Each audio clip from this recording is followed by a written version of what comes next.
Buenas tardes, doctores. Buenas tardes, Doc. Buenas tardes, doctor. Buenas tardes, doctor. Así que ya vamos a tratar de empezar como se debe. Ya me dijeron que tengo que seguir más o menos el orden que me mandaron en el programa, ni modos que le quiera hacer, pero bueno, vamos a ver todo, de todas maneras es lo mismo.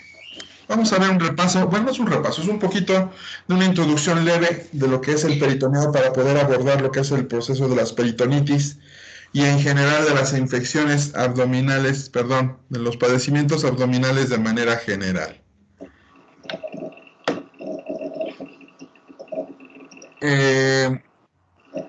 Vamos a comenzar viendo que esta estructura, lo que es el peritoneo, mis doctores van a ustedes a darse cuenta a lo largo del curso que es una de las partes fundamentales para poder establecer y diferenciar entre los diagnósticos. ¿Por qué? Porque cada órgano, cada estructura se comporta de manera diferente y hay pequeños datos que van a ayudarnos a poder establecer un diagnóstico más preciso y en esos datos y en esos puntos que diferencian a cada una de las enfermedades es lo que nos vamos a basar para poder darles a ustedes un curso que les sirva para su práctica médica en general. A manera de introducción, doctores, les pido de favor que en su casa hagan un ejercicio en cuanto a la forma de, ¿cómo les diré? Más que nada, a practicar la palpación del abdomen, a la exploración física, a notar los datos y signos que se presentan en un abdomen, digámoslo, asignológico o sin patología aparente, para que se vayan acostumbrando poco a poco a hacer estas maniobras. Lo ideal sería que en clase lo repasáramos y que fuese algo más didáctico, porque esto es de vital importancia. He visto a pacientes, perdón, he visto a doctores revisar a un paciente o con un índice de masa corporal arriba de 28, de 30, y diciendo que tienen un signo de Murphy positivo. Lo único que tiene pues, es el dolor, obviamente, por el cuadro agudo, pero es virtualmente imposible palpar el fondo vesicular para poder establecer lo que es el Murphy. Recordemos que eso depende de la estructura también anatómica de las personas. En fin. Entonces, para manera de ejercicio, por favor, doctores, échenle así a su mamá, a su hermano, a quien tengan enfrente, explórenlo, tómenle pauta, traten de localizar estructuras anatómicas factibles con maniobras, ¿verdad? Tratar de delimitar el borde hepático, tratar de delimitar las zonas de fijación del colon, ¿verdad? Una buena auscultación, una percusión que nos permita diferenciar si hay o no acúmulo de gas dentro de la cavidad abdominal. En fin, para empezar vamos a ver que es una de las cavidades más grandes y es un espacio extravascular dentro de los organismos. Esto es vital y es importante para poder darle terapéutica a ciertas enfermedades que nosotros vamos a ir observando. De manera general, ¿verdad? Vamos a ver que limita la cavidad abdominopélvica, dándole una protección o cierta, más que nada, fijación y dándole una estructuración adecuada al abdomen que permita que las vísceras y las estructuras abdominales queden en una posición que sea factible o que más bien dicho puedan permanecer dentro de la cavidad abdominal en un orden relativo. Vamos a tener entonces que tiene una superficie peritoneal de absorción en la superficie general es de 1.7 hasta 2.10 metros cuadrados, lo que le brinda una gran superficie de intercambio para algunas terapéuticas que conforme vayamos hablando vamos a mencionar. Vamos a ver que cubre algunos órganos, perdón, vamos a poner que cubre algunos órganos que los lubrica, permite que puedan deslizarse y que puedan haber movimientos dentro de la cavidad.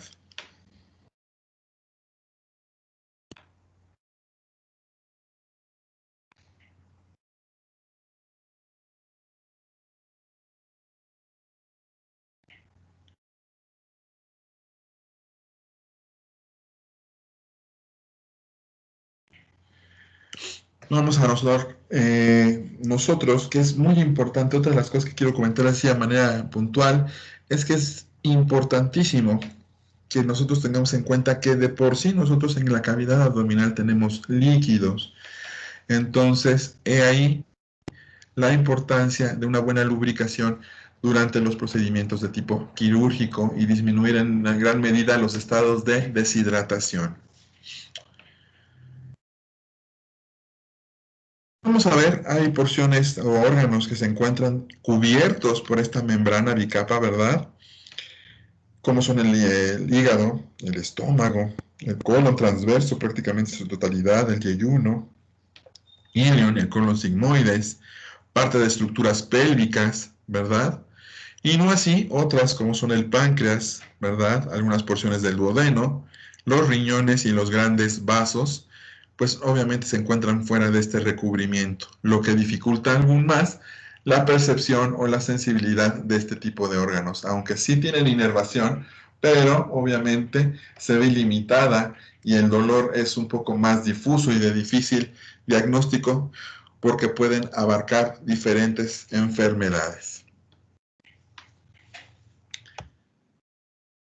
¿Qué otras cualidades o funciones tiene la membrana peritoneal, mis médicos? Pues obviamente la formación de píplons u omentos que nos brindan puntos de sujeción para lo que son las asas intestinales, ¿verdad? O puntos de fijación como es el omento menor entre lo que es la curvatura menor gástrica y las porciones hepáticas, subhepáticas. También así tenemos ligamentos que le dan su suspensión a lo que viene siendo el hígado, al vaso, parte de la porción superior a nivel esofágico, ¿verdad? Frenoesofágica, un ligamento frenoesofágico, o al establecer los mesenterios para la ubicación de las asas intestinales. Aquí la importancia, o en qué radica la importancia, es de que estas estructuras o esta bicapa, mis médicos, puede ser infiltrada por lo que viene siendo la grasa o procesos inflamatorios o improntas a nivel celular que van a abarcar toda la cavidad peritoneal, incluso parietal o visceral. ¿A qué llamo estas improntas? Cuando tenemos padecimientos de tipo oncológico, mis médicos, esto es importante. Va a haber cambios en las concentraciones de líquido, ¿verdad? Peritoneal. Va a haber modificaciones en la permeabilidad. Recordemos que es una estructura capaz de presentar difusión. Entonces, eso es muy importante que lo tomen en cuenta. ¿Qué otra cosa tenemos que tomar nosotros médicos o que les va a servir a ustedes? Pues es el origen del dolor, mis médicos. Como les comentaba, la porción visceral peritoneal es una estructura pobremente inervada que da una sensación o un dolor similar prácticamente en toda la patología abdominal de tipo visceral. Es un dolor sordo, lento, que comúnmente se conoce como dolor tipo cólico, poco específico, no podemos establecer un origen o una exacerbación o atenuación del dolor debido a que hay falta de datos o simplemente la inervación no así nos lo permite. Sin en cambio, ¿verdad? Nosotros tenemos acá lo que es la porción visceral, que es la que nos va a ayudar a establecer y delimitar de manera más precisa y puntual justamente el cuadro doloroso. Otra de las características importantes es la capacidad de difusión que tiene el peritoneo, mis médicos. Esa cantidad de líquido obviamente va por un proceso de reabsorción que se produce por los movimientos, obviamente, a la deambulación y por el fuelleo que se produce con cambios de presión entre la cavidad abdominal y el tórax durante la respiración normal. Estos movimientos, aunados a una movilidad continua, va a favorecer una reabsorción, digámoslo así, constante, que va a permitir que los niveles de líquido se mantengan en un cierto rango, generalmente menos de 50 mililitros.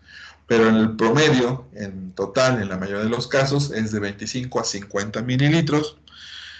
Y en aquellos pacientes con un proceso inflamatorio puede excederse, inclusive pueden llegar a ser litros totales, como son pacientes que tengan problemas hepáticos con una citis o una insuficiencia renal crónica de manera terminal, en la cual los mecanismos de depuración y drenaje a nivel abdominal se ven comprometidos, y asimismo como la síntesis proteica, ¿verdad?, en afectaciones hepáticas que limiten así la presión oncótica, ¿verdad?, o osmótica a nivel plasmático.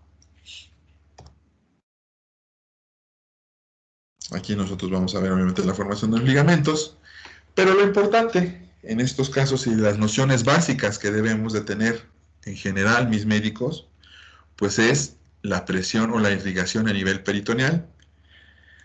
Fíjense ustedes que las arterias intercostales, las epigástricas, ¿verdad?, van a dar esas zonas de inervación a la porción parietal. Obviamente, ¿por qué? Pues porque son las que nos ayudan a establecer una correlación directa por la irrigación hacia las porciones abdominales de los rectos, ¿verdad?, los oblicuos y los transversos.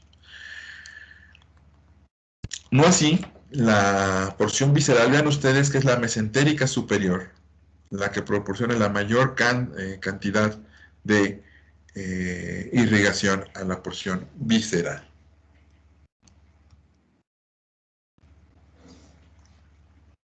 ¿En qué radica esto? Lo que ya había comentado con ustedes, pues es en las percepciones, ¿verdad?, a nivel nervioso, el dolor, las características. No es lo mismo un dolor punzante como es el dolor exquisito que se refiere en los textos en una pancreatitis, a un dolor de tipo insidioso, ¿verdad?, que va progresando poco a poco, como es el de la colecistitis o el de la apendicitis.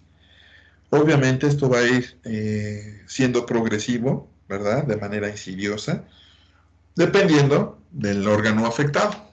Es ahí donde les va a radicar la importancia, mis médicos. Van a decir, bueno, ¿y eso de qué nos sirve, doctor? Todas esas porquerías ya lo sabemos, cómo se drena, todo drena, pues, ¿de qué nos sirve? Bueno, mis médicos, vamos a entender así que todo proceso infeccioso a nivel abdominal de cualquier estirpe, cualquier etiología, dígase viral, fúngica, parasitaria, ¿verdad?, bacteriana, traumática, en fin, cualquier alteración a nivel de la homeostasis abdominal va a tener repercusiones, porque una vez que nosotros tengamos un proceso séptico intraabdominal, las vías de diseminación, como son las hematógenas o las linfáticas, son las que predominan y las que van a formular complicaciones tardías, como son trombosis portales, que es uno de los eventos, digamos, más temidos dentro de un proceso infeccioso abdominal y que pocas veces se toma en cuenta, ¿de acuerdo?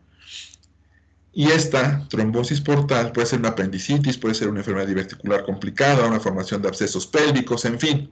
La causa debe de ser un proceso infeccioso previo que posteriormente puede desencadenar una trombosis portal y en algunos casos también el desarrollo de una patología que son los abscesos piógenos a nivel hepático.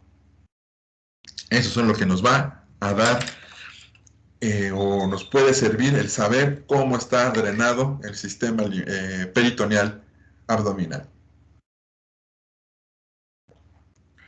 Disculpe, doctor. Sí, Entonces, ¿podríamos entender que también habría posibilidad de una septicemia?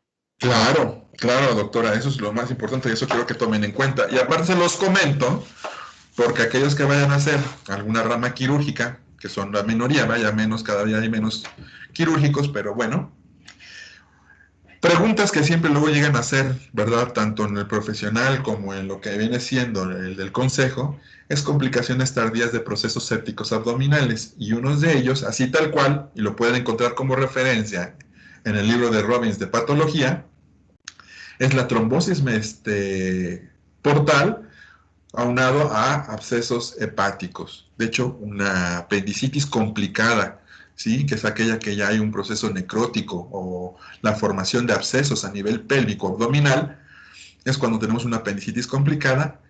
Una de las, digamos, secuelas tardías en estos casos puede llegar a formarse una trombosis portal o un absceso piógeno hepático.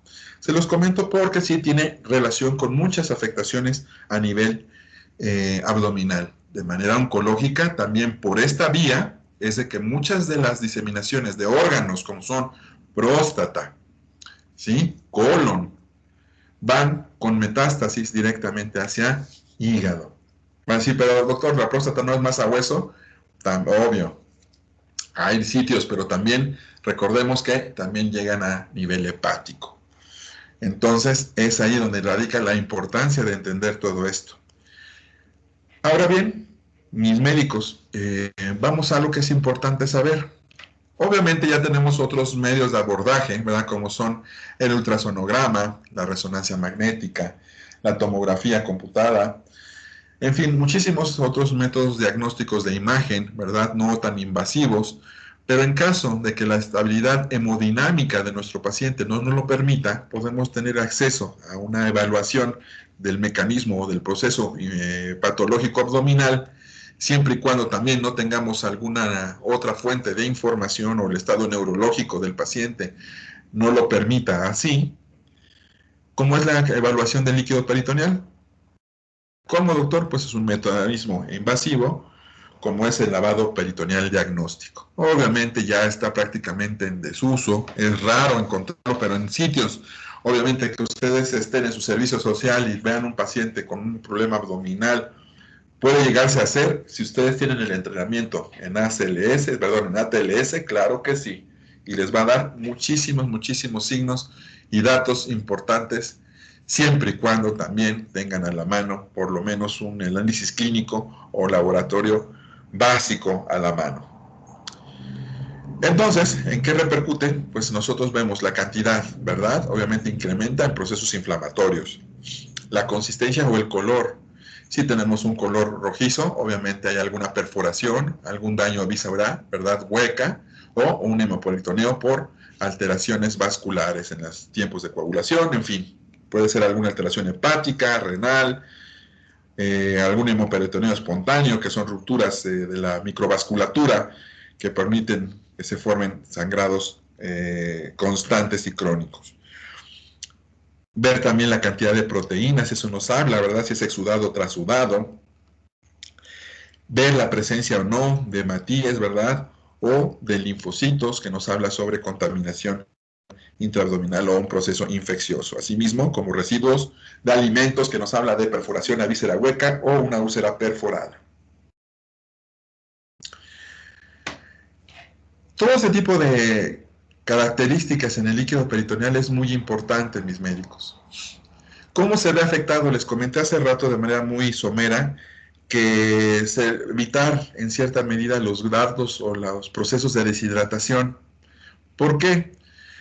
En los pacientes que nosotros vamos a someter a procesos quirúrgicos, que es lo que a nosotros nos compete, tenemos que tomar muy en cuenta tres factores muy importantes. Tiempo en el cual la cavidad abdominal permanece abierta, manejo de líquidos durante la cirugía, ¿sí? Y procesos extras como son la fiebre y lo que vienen siendo las pérdidas insensibles que el paciente presenta durante el evento. ¿Y cuáles son estas? La transudación, la transpiración, la respiración, la sudoración, que es lo mismo, si esto no conectado a un ventilador, ¿verdad?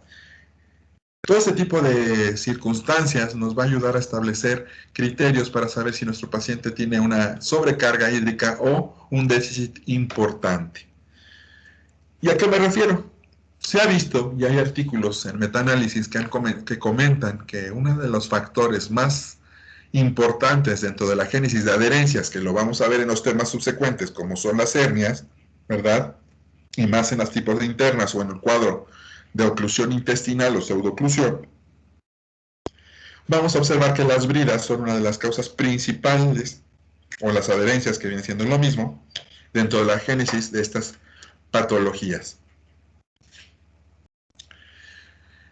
Entonces les comentaba que esta disminución en la cantidad de líquido peritoneal nos va a favorecer que haya un proceso inflamatorio a nivel seroso, una migración de polimorfonucleares y la acumulación, ¿verdad?, de fibroblastos, con la formación y la agregación de colágena a esta pared en manera de restitución o de cicatrización de un evento a lo mejor no activo, lo que va a favorecer así en ciencia cierta la formación de adherencias. Por lo que se ha visto que mantener una cavidad abdominal hidratada y aún en el postquirúrgico Antes se tenía la idea de que había que secar hasta que no quedara ni una gota de agua dentro de la cavidad, porque cómo se iba a salir, ¿verdad?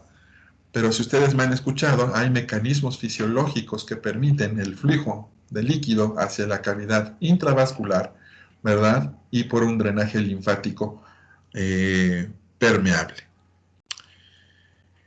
Entonces, es ahí Doctor, parte. Dígame, doctora. Sí, dígame. entonces, bueno, yo he leído que en la mayoría de las cirugías que implican la zona abdominopélvica, hay riesgo de adherencias. En este caso, Bueno, bueno, sí. perdón, Otra vez, ya hija, me un poquito, escucha por otra favor. vez. Sí, sí, sí. Perdón. En este caso, las adherencias formadas en la mayoría de estas intervenciones a nivel abdominopélvico son por esta causa que nos menciona usted del peritoneo.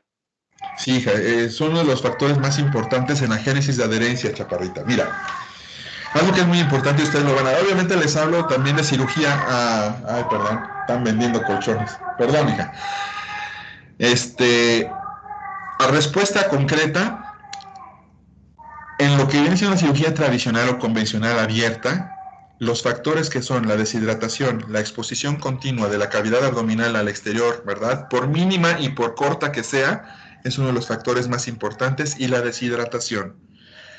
Así, doctor, pero ahora, en la actualidad, que en la gran mayoría no son procedimientos laparoscópicos, claro, la instilación del óxido del CO2, que es el gas que se ocupa por excelencia para las cirugías, obviamente hay otros, pero pues más caros y de poco utilidad, tiende a resecar. Recordemos que la conversión de CO2 y la presencia obviamente de agua y de líquidos, pues obviamente va a tender a ser un factor de amortiguamiento para poder disminuir las concentraciones séricas y la difusión del CO2 a través de los vasos capilares. Entonces nos produce una, digamos, una sequedad o una resequedad intraabdominal mientras mayor sea la duración del procedimiento laparoscópico.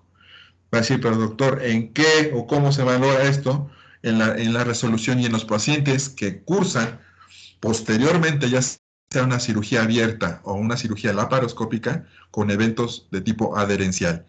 Aunque la cirugía laparoscópica tiene una menor incidencia, se ha visto que en aquellos pacientes en los cuales se excede el tiempo, ¿verdad?, de la cirugía.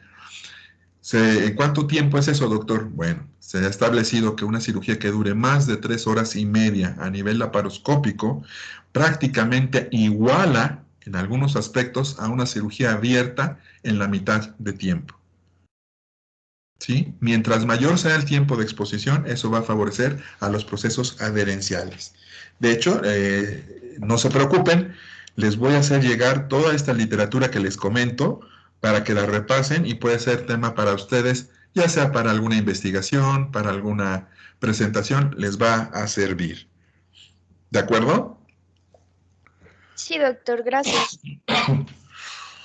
¿Qué otra importancia tiene esto, mis médicos? Pues bueno, como les comentaba, esta permeabilidad y esta capacidad de difusión que presenta la membrana peritoneal nos va a ayudar en la terapéutica de pacientes con alteraciones hepáticas o renales, en las cuales la función, ¿verdad?, de drenaje y el acúmulo de sustancias como son el nitrógeno ureico y el ácido úrico, perdón, y la urea, nos afectan y nos ayudan también con la cantidad de hidrogeniones que no pueden ser liberados y ser depurados de manera correcta, como son el potasio, ¿verdad?, y otros más que se involucran dentro de la patología renal. Ahora bien, ¿cómo es que se da esto, mis médicos? Porque a nivel abdominal se han descrito que hay este tipo de canales que permiten una difusión a través de gradientes, ¿verdad?, de presión, o más dicho, de concentración dentro de los solutos, en los cuales nos va a permitir difundir del medio intravascular, ¿verdad?, y del medio interno del organismo hacia la cavidad peritoneal para poder realizar un lavado. Y al realizar este lavado, pues vamos obviamente a extraer la mayor cantidad posible de sustancias tóxicas para nuestro organismo. Esta es, digamos, la primicia básica para lo que son los pacientes con terapia abdominal de lo que es una diálisis peritoneal ambulatoria, ¿verdad? Entonces vamos a ver la capacidad de permeabilidad de estos poros, van desde las puertas pequeñas hasta de gran tamaño como son los 250 Armstrongs. ¿Qué zonas se van o qué son las uniones intracelulares que dependen de esto, que se van a verse afectadas si hay un proceso infeccioso? Pues son los desmosomas o la zona de tipo occludens, que son uniones intracelulares a nivel microcapilar que nos van a permitir esta difusión. Entonces, como les comentaba, todo este tipo de alteraciones van a favorecer, perdón, de estructuras van a favorecer normalmente que haya un intercambio básico mínimo dentro de lo que es el líquido peritoneal y lo que es el plasma a nivel vascular. Pero cuando hay cambios o cuando nosotros estamos tratando de realizar una terapéutica, vamos a modificar las concentraciones y eso nos va a permitir que pueda pasar de manera general de la porción vascular al abdomen las sustancias que queremos nosotros liberar. ¿Por qué es factible? Pues obviamente porque es una superficie demasiado grande, ya lo vimos, de casi 2 metros de superficie corporal, perdón, de superficie de absorción o de difusión, pues es bastante y es muy importante. Esta capacidad que tienen mis médicos a nivel fisiológico, o lo que más bien dicho, a lo que nos permite realizar la diálisis, tiene unas limitantes que clínicamente para nosotros, los quirúrgicos, quizás para un internista no sea tanto, o a lo mejor vean otro tipo de chochos o quieran hacer otro tipo de exámenes, pero nosotros que vemos constantemente las repercusiones que tiene la manipulación, aunque sea mínima, de una cavidad abdominal, vamos a saber el por qué nosotros dejamos indicados que no se utilicen, ¿verdad?, los mecanismos como son la diálisis o los lavados o los catéteres abdominales para drenaje mucho tiempo, porque modifican las estructuras, ¿verdad? Cambian la permeabilidad a nivel, porque puede haber migración linfocitaria por la presencia constante de agentes como son los catéteres, aunque sean de silicona, pero llegan a presentar cierta reacción proinflamatoria locorregional. Y una vez que hay un proceso inflamatorio a nivel abdominal, mis médicos, el peritoneo reacciona de manera general. Cambia su permeabilidad a nivel capilar, modifica las estructuras para permitir un paso, ¿verdad?, y una migración total de polimorfonucleares y de células de defensa, linfos, neutros, leucocitos, hacia las zonas de afectación, y también se ve afectado el mesotelio por el proceso inflamatorio, lo cual va a modificar la capacidad de absorción y va a limitar de esos 2 metros, quizás nos quede solamente 50, 60 centímetros viables de superficie de difusión. Es por ello que cualquier proceso infeccioso, y en los pacientes que son sometidos a terapéutica, ¿verdad?, dialítica, que presentan algún proceso infeccioso, debe de suspenderse, ¿verdad?, de inmediato la instilación y permitir que el peritoneo sea tratado con antibióticos, restituyendo en la medida de lo posible una homeostasis y favoreciendo la recuperación del mismo, por lo cual debe de optarse por otros métodos como son la hemodiálisis o alguna otra terapia, ¿verdad?, restitutiva. Entonces, mis médicos, de manera general, al entender nosotros todo esto, lo que es una fisiología peritoneal normal, vamos a poder tener las bases cuando yo les hable de los temas que ya les acabo de enviar. Ya se los hice favor de llegar todos mis doctores, que vamos a ver por lo menos estos 10 días o una semana para verlos bien, con dudas, preguntas y todo, abarcarlo de manera correcta, de lo que son defectos peritoneales, defectos de la pared abdominal, hernias, todo este tipo de circunstancias. ¿Por qué, mis médicos? Porque van involucrada lo que es la cavidad y las membranas peritoneal. La mayoría de las veces los procesos herniarios justamente llevan en una recubierta un saco peritoneal. Los déficits o las deficiencias en la formación de los sacos o los repliegues peritoneales favorecen la aparición de hernias. En los procesos, mis médicos, como son los déficits o las alteraciones del cierre de la pared abdominal, como es el onfalocele o la gastrosquisis, Es una malformación dentro de la rotación interna de los órganos y, en algunos casos, la ausencia de una membrana peritoneal. Es por ello que tiene mucha importancia que nosotros tengamos en cuenta las nociones básicas y las características, digamos, más elementales de lo que es un peritoneo normal. ¿De acuerdo?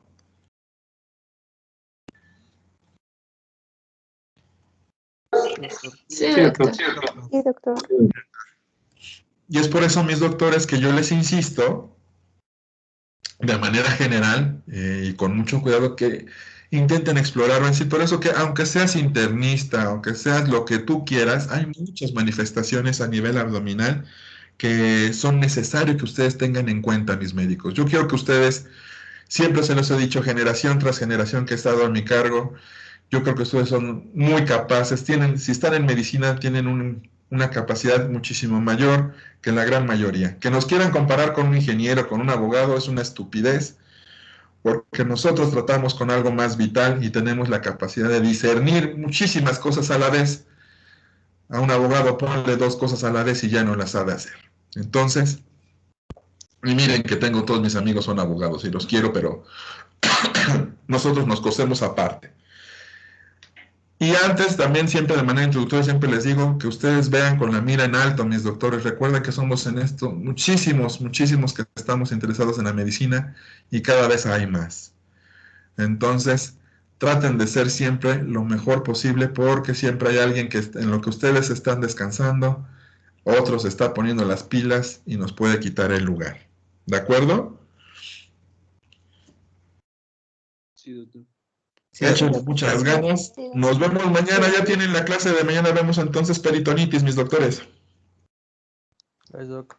Sí, doctor. Gracias. Sí, gracias. Gracias, doctor. Sí, gracias. Hasta luego. Descansen, mis doctores. Recuerden que les dije que las clases de 35 a 40 minutos o media hora mínimo para no tenernos acá todo el día pegados a la pantalla. Descansen mucho, coman rico y pásenla bien. Igualmente. Gracias, doctor, hasta luego. igualmente. Igualmente. Gracias, doctor, igualmente. Hasta mañana.